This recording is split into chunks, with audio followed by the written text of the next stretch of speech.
কখন তুমি আমার উপর রেগে থাকো আর কখন খুশি থাকো সবটাই কিন্তু আমি টের পাই। মজা নাই, সবাক হলেন কি করে টের পান?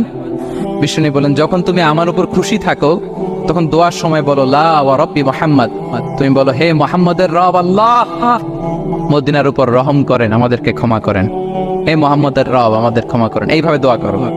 আর যখন তুমি রেগে থাকো তখন আমার নামটা মুখ দিয়ে নিতে চাও না,